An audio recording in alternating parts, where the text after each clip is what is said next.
guys, it's Dr. Shell here. I sure miss us being in chapel together. Oh, wait, that's not really me. Oh, this is me. But I really do miss us being in chapel together. That's why I made this little chapel so I could see you guys and think about you, pray for you, and let you know that I really do miss you. So I'm glad you're turning into our little chapel on video here. And stay tuned, and we'll have another exciting episode of Chapel Talks with Dr. Shell.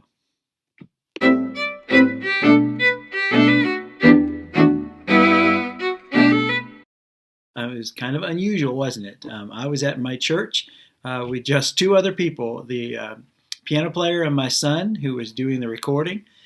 So that was kind of weird to be in that building. It seemed sort of empty. But there's something about Easter and empty that sort of work together, doesn't it? And one of the things I love about Easter is Easter candy. Don't you love Easter candy? I love spiced jelly beans. Do you like those spiced jelly beans? I don't think a lot of people like them. I'm kind of weird about candy. I like every season I have certain candy that I like. For Easter, I love spiced jelly beans. In the fall, I love candy corn. In the summer, I like trail mix. Is that a candy? It has M&Ms. I like trail mix a lot. And then in the Christmas time, I don't think I have a Christmas candy. But I do like coffee a lot, all the time, so maybe that's mine. At any rate, I can remember when I was a kid, I can remember getting some Easter candy, and I remember the hard lesson that I learned about Easter candy. I got my Easter basket, and I found some Easter eggs, and I found that Easter basket. It had this big, gigantic Easter chocolate bunny in it. Man, it was awesome. And then, you eventually you got to eat them. You break it open, and then you look inside, and it's hollow. Look, there's nothing in there. And you're like, oh, man. Now, I know you still like the candy. You still like the chocolate. And it's still kind of a cool bunny. But you're just like, man, that was like so big. And I just thought that was going to be like solid. And instead, it's sort of empty inside. And, that's a real bummer when you find out that something you really wanted just wasn't there. Could you imagine if you were going to go on a vacation and you wanted to go to this amusement park and you drove all the way there, and when you got there, you found a big sign that says, it's closed and there's nothing there anymore. It's all gone. You'd be like, oh, that is such a bummer. I went on a trip. It's been several years ago.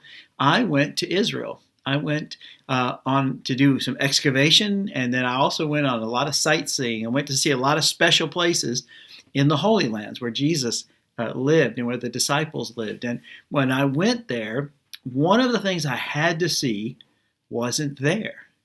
I went all that way. I mean, it's halfway around the world. I was on a plane for 20 hours. Went all the way to Israel. It's really super hot. I was there in the summertime. It's super, super hot. And I'm trudging through Jerusalem, and I'm hot. And when I finally got to this place, when I got there, I stood in a little bit of line because there were some people there. And when I went inside, it was the tomb of Jesus. And when I went there, and when I looked inside, there was nothing there. It was empty. But that is the good news of the gospel. That's the good news of the Christian gospel, is that Jesus is alive. He came back from the dead.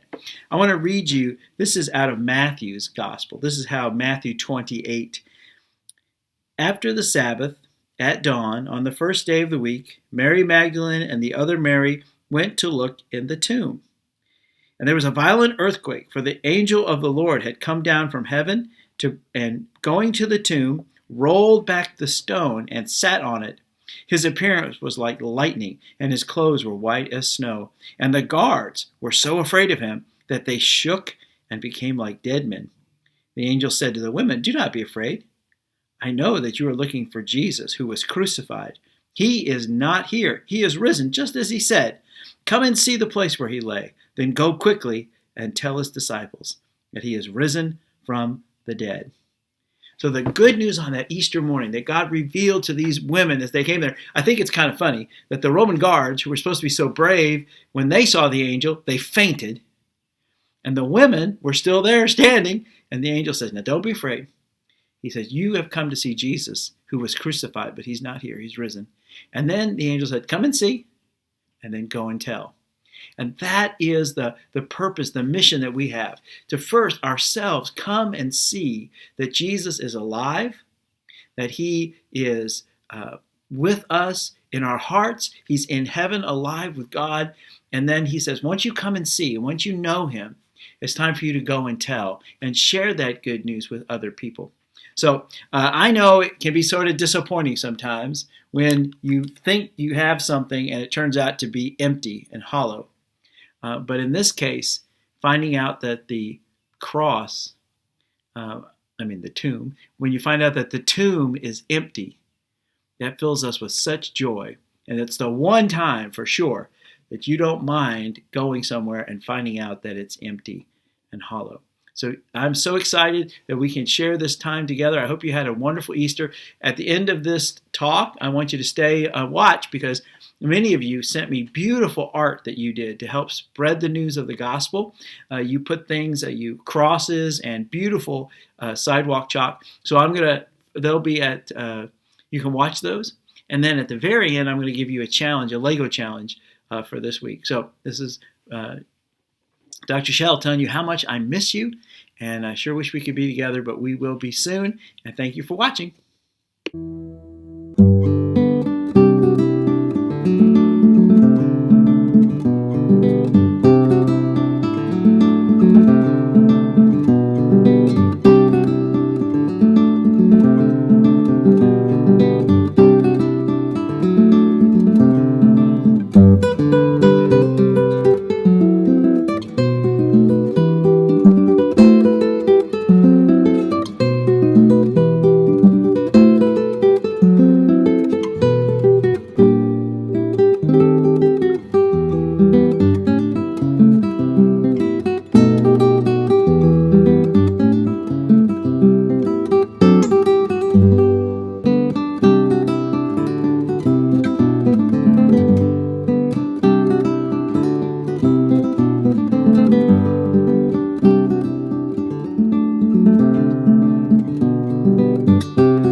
Okay, so your Lego challenge for this week, if you want to give it a try, is to think about the fact that this Saturday would have been Thunder over Louisville.